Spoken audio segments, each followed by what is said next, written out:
when those things happen, you see massive market moves, it's up to you to kind of respond very quickly. Investors want to hear what your thoughts are on it and where perhaps, there are opportunities.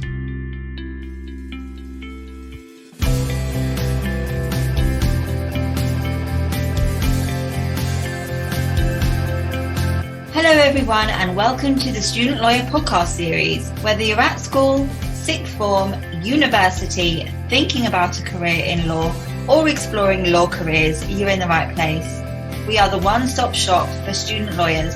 If you'd like to join the Student Lawyer as a writer, please email hello@thestudentlawyer.com.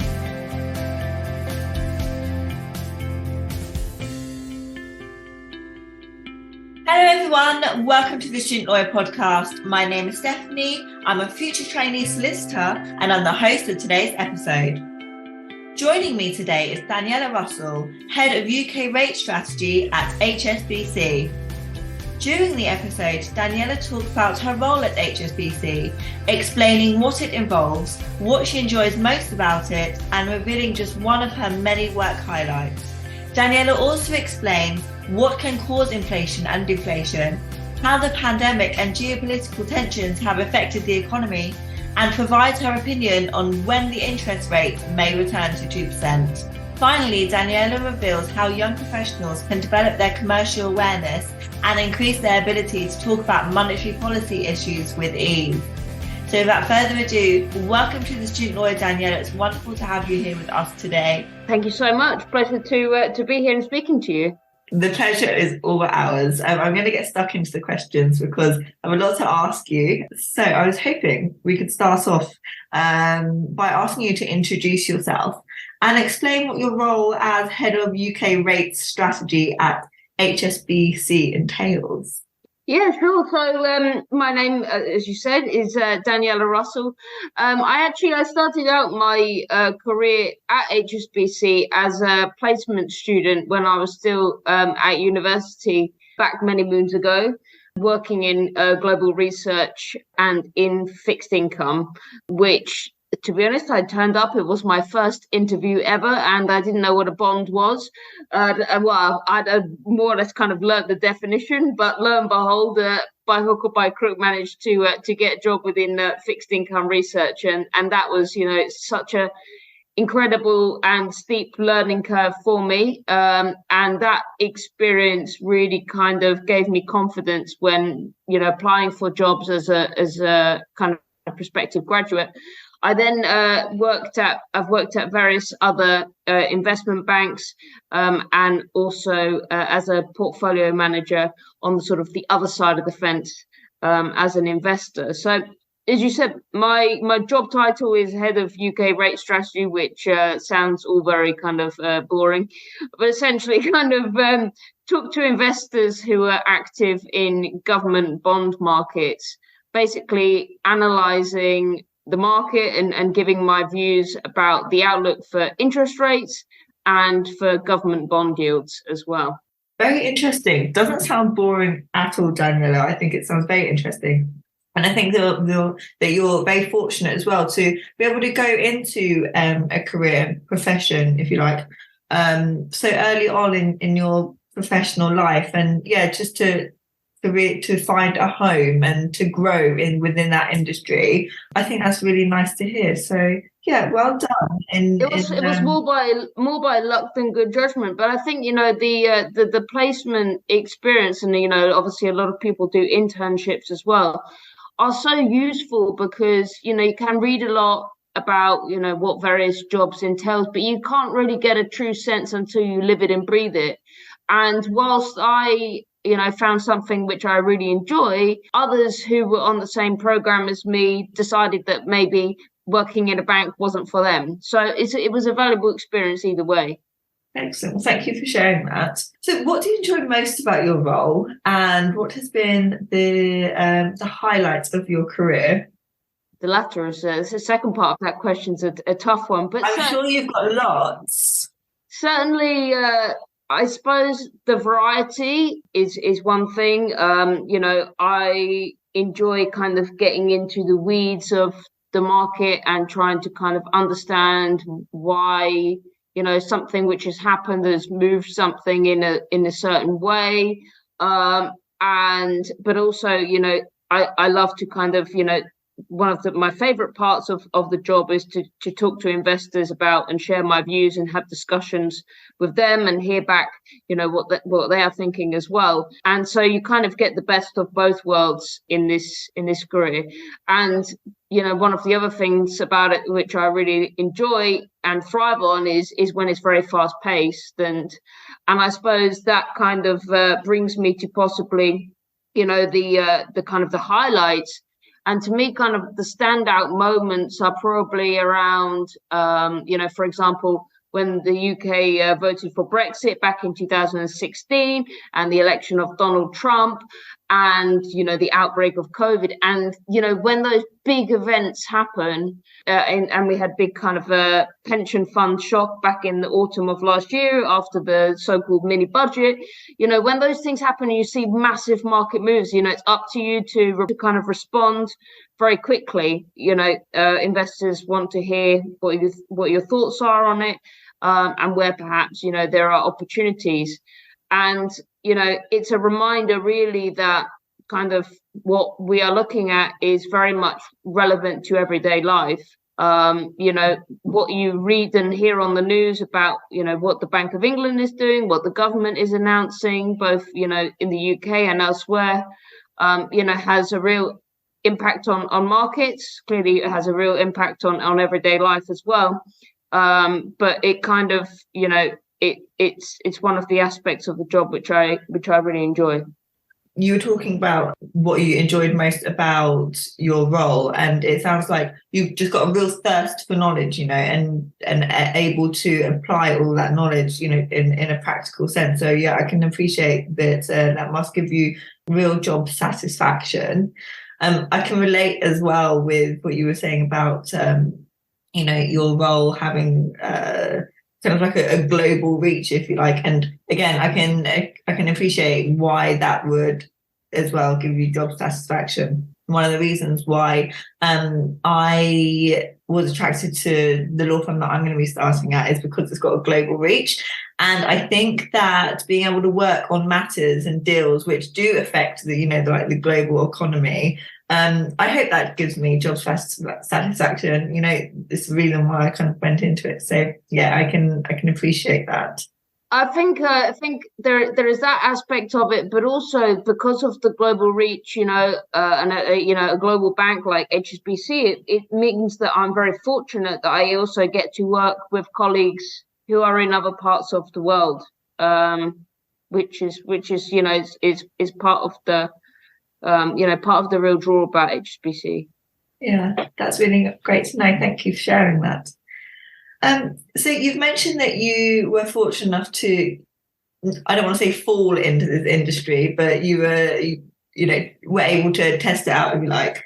But I was wondering if you could perhaps tell us a little bit about your career journey, and why you did actually decide to pursue your chosen career, and why HSBC specifically. Yeah, so even though I've kind of been doing a similar thing for the entirety of my career so far, it has been quite varied. And I suppose in a way I've kind of, by starting out at HSBC and then coming back, I've kind of gone full circle in a way. And, I've experienced and enjoyed the experiences at other banks on the sell side, but also seeing a different side of things as an investor, and the additional kind of pressures and opportunities that brings as well. And I would say that having a varied experience in a range of different workplaces kind of it enriches you, I suppose. And I suppose one of those things, people as they get a bit older, even though I'm not too old, talk about experience. And, it's particularly my time on the buy side has really given me a great wealth of knowledge that I can draw on now back at HSBC. I've got a greater understanding of how an investor behaves and what kind of matters to them. And I suppose, one of the questions is what kind of brought me back to HSBC, and I've now been back working at HSBC for over 5 years, and it was it sounds a bit kind of corny and weird, but like when I left HSBC, I always felt that I would go back at some point. It's probably for me like where I have felt culturally kind of the best fit, and I work with brilliant colleagues, and to me the sort of the team ethic that we have and the environment that is kind of created means it's great people, really supportive, and kind of to me kind of brings out my best work, I would say. Thank you for sharing that. I think that's really nice to know that you have a strong sense that you will return to a company like HSBC, but still want to go out there and try some new things and then return. I think it is a great way to add some strings to your bow. So it's very cool that you have done that. For the past 4 years, I have been very lucky in the sense that I have had the shoulders of friends and family to sob on, and unfortunately for them to vent at, whilst I have been under pressure and stress from university deadlines, and whilst going through the grueling process of training contract applications and interviews. They have been my unofficial therapists, and during tough times have reminded me that there is always light at the end of the tunnel. But it's not always possible to rely on a friend or family member to help you through difficult times, especially if they are not trained therapists. And sometimes speaking to somebody outside of your family or friendship circle is a better option anyway. If you're going through stressful times, looking to improve the quality of your life, vent, or need somebody to remove the weight of the world from your shoulders, BetterHelp, the sponsor of today's podcast, may be right for you. BetterHelp is the largest therapy platform in the world, and it changes the way people approach their mental health and helps them tackle life's challenges by providing accessible and affordable care. The therapists at BetterHelp are qualified to help you through everything from daily stresses to anxiety, relationships, depression, addictions, eating, sleeping, trauma, anger, family conflicts, grief, self-esteem, and much more. After you sign up, BetterHelp will match you to a therapist who fits your objectives, preferences, and the type of issues that you are dealing with. So whilst a friend or family member, aka an unofficial therapist, is great to speak to, therapists on BetterHelp include psychologists, family therapists, licensed clinical social workers, and licensed professional counsellors. Visit www.betterhelp.com/TSL for 10% off your first month. That's www.betterhelp.com/TSL for 10% off of your first month. I know that I'm looking forward to using BetterHelp to help me get through the SQE when I start it next year. So for any of our listeners that are interested in following in your footsteps, are there graduate opportunities at HSBC, and who might the ideal candidates be? Yeah, there certainly are. They're across a range of different departments. I would urge them towards the old HSBC website for further details on it. But certainly within, I'll put a link in the show notes for anybody that wants to check that out. Please do. But one, as I say, I can certainly recommend is I know that in global research we have a graduate program, and we have actually a number of people in the department who have come through that program and who are now progressing their careers. So I suppose that shows to me, the success that has, and the enjoyment and the fulfillment that the graduates get out of the program that they follow at HSBC. We hire from a really broad range of backgrounds. If you have got a strong degree and appetite to learn, I think you've got, identify with the values that we have. I think that kind of, you've hit quite a few of the of the prerequisites for the role. And as I say, for me, it's I feel very fortunate to be in a department which is not only successful but also is an enjoyable place to be. And over the last few years, I've had a quite significant change in my health circumstances, which means that I'm now at the moment a permanent home worker. I haven't been back in the wharf since before the COVID pandemic, but the department has been extremely supportive to me. And so I just feel very fortunate, because I wonder whether that would be the same everywhere. I hope it would be, but I'm not sure it would. So, it's a great place to work. I can recommend. Excellent. Well, thank you for sharing those opportunities. And, I think by having people like yourself in the business, I think it just goes to show that, their initiatives are so genuine. So, I think that future graduates can rest assured knowing that, there's wonderful supportive people out there like yourself there who will be working alongside them as they start off their journey and work their way up. For sure. And just to add, like, one thing which I would say actually kind of in my experience as a placement student at HSBC that really sets HSBC apart from the other opportunities that my friends at uni had, is that actually the sheer amount of responsibility that you were given as a placement student. You were not kind of just doing very sort of mundane tasks. You were doing giving kind of contributions which, well, I mean, to be honest, when our placement student goes on holiday, we're a little bit lost without him. So it shows the value that they add and the responsibility that they're given. So it's a great opportunity. Excellent, thank you. So moving now on to the part of the show where we talk about a little bit about the data of the inflation and economy. So for our listeners who are less sure about what these terms mean, broadly speaking, are you able to explain to us what causes inflation and deflation?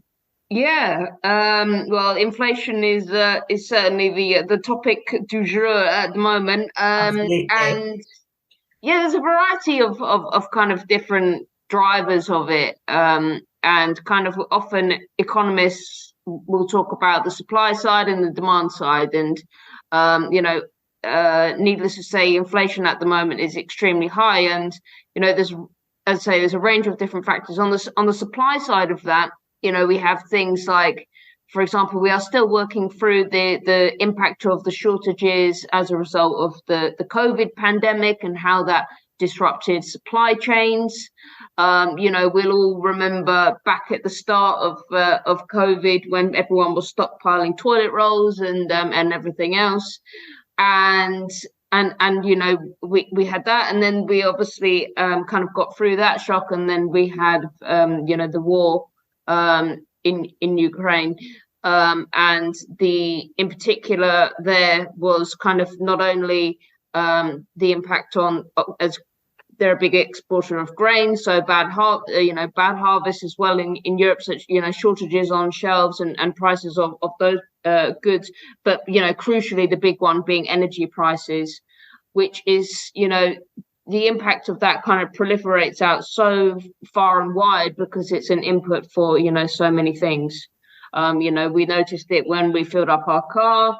The same, when things are being delivered from place to place and businesses to, switch on the lights and so forth. We're also obviously still adjusting to post, Brexit trading regime and the various kind of ways in which that is kind of feeding through. But also one of the, key things that people are talking about increasingly is the workforce sickness and just the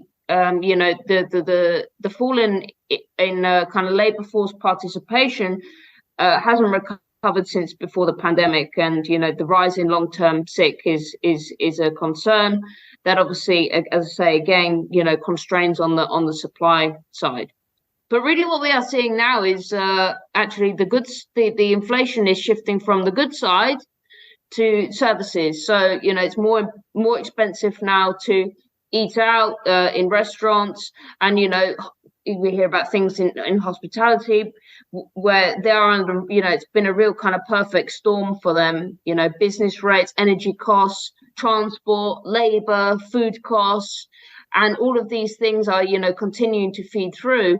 And that's just one example. And the other thing is our potential growth rate, and which is how much the economy can grow without generating inflationary pressure is now pretty feeble, 1% or something like that. So it doesn't take much on the demand side and the supply side shocks to kind of run up against that, and that's what we're kind of seeing. Thank you for explaining that and explaining what is notoriously a difficult subject to get your head wrapped around. I think that you have explained it in such a clear and concise way that so many of our student lawyer listeners will be able to really understand. So thank you for that, Daniela. So the last time I checked, the interest rate, which was last week, I believe, the interest rate was at 4.5%. In your opinion, when will it come down to 2%? For interest rates, gosh, yeah. We're still looking upwards at the moment, unfortunately. We've got to go up before we come back down. We'd been hoping for a while that the Bank of England would be able to stop raising rates, but inflation is seemingly kind of proving stickier than we'd anticipated, and inflation is still, well above target, around kind of 10%, versus its target of 2%. And so we're actually expecting a couple more rate hikes in response to that inflation. I think, the kind of, the degree of tightening has been far in excess of what anyone would have anticipated. And we could now see interest rates peaking, comfortably above 5%. I think people have been surprised not only by the stickiness of inflation and how high it has continued to go, but also by how resilient that the economy has been. Of course, the pace of growth that we're running at is not particularly great, but it's better than the recession that many people had been anticipating. And I suppose one of the big questions as we move through, the rest of this year and into next is, just how resilient the economy stays for how long, because much of the impact of the interest rate rises has yet to come through. Right. So an increasing number of people when they're kind of refixing their mortgages are finding that the interest rates on those have gone up considerably. That is, if you're paying more on your mortgage each month, that reduces the amount you've got available to spend elsewhere. For many people, inflation has been outpacing how much they've been earning. And whilst they have been able to, perhaps for some of them, dip into their savings they made during the pandemic, how long will that last? So those are big questions as we move through the coming months. Thank you for sharing that. So you often appear on live TV to discuss the UK economy. How do you recommend young professionals develop their commercial awareness and increase their ability to talk about such issues with ease? Well, I mean, I think there's such a wealth of information out there. It's sometimes hard to know where to start. But I think with most things, kind of, the more that you read and you watch and you listen, the more that you learn. And because I certainly have podcasts and newspapers that I follow very closely, because I think they do kind of the best job, and I suppose you try to take things from that in terms of how you then look to present. But I think it's important to sort of try to show a bit of yourself. There's no point trying to mimic somebody else.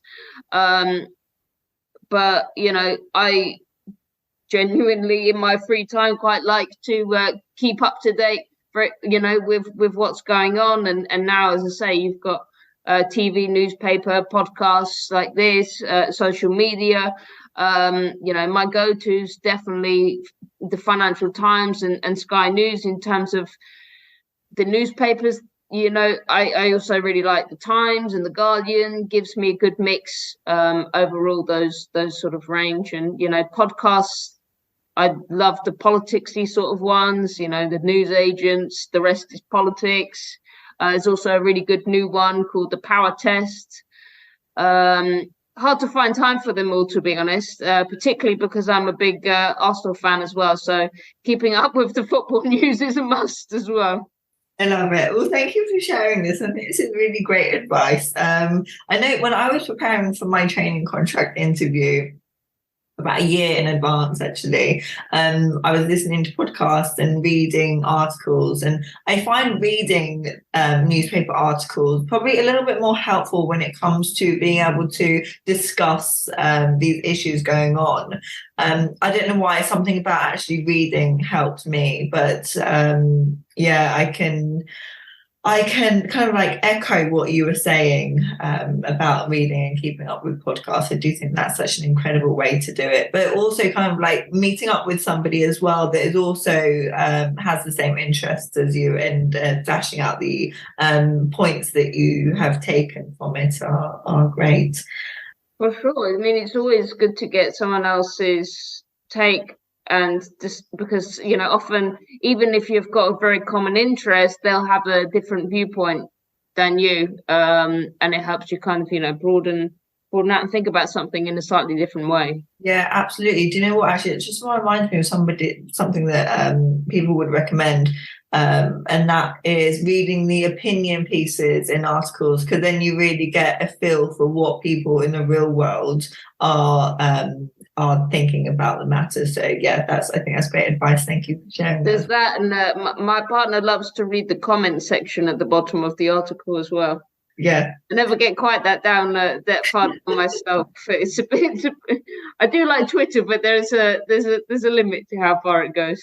Oh my God, Twitter is never ending. I do like following some people on Twitter, though. It is quite entertaining and can be informative sometimes. I don't recommend getting lost down a rabbit hole reading the Daily Mail Online comments, because that can really take you.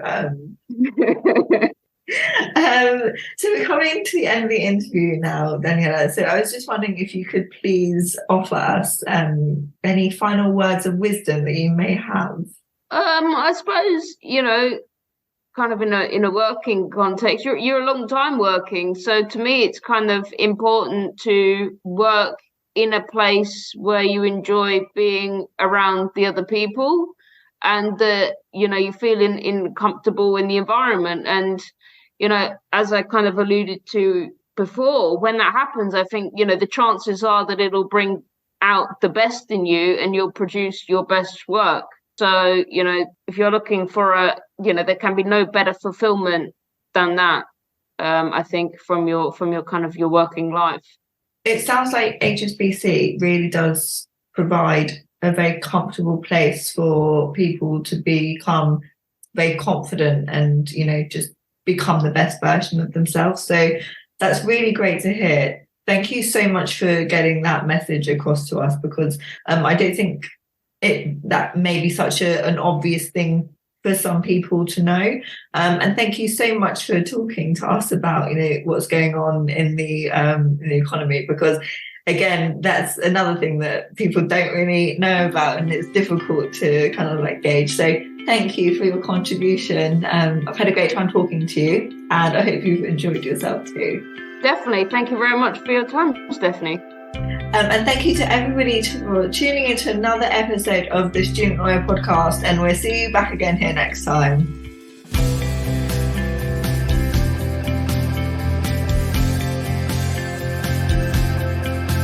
To hear more of the Student Lawyers Podcast, hit the subscribe button and leave us a star rating and review. If you would like to join the Student Lawyer as a writer, please email hello@thestudentlawyer.com. Don't forget that if you're looking for a way to remove the weight of the world from your shoulders, the therapists at BetterHelp are qualified to help you through your daily stresses. Just visit www.betterhelp.com betterhelp.com/TSL for 10% off of your first month. That's betterhelp.com/TSL for 10% off of your first month.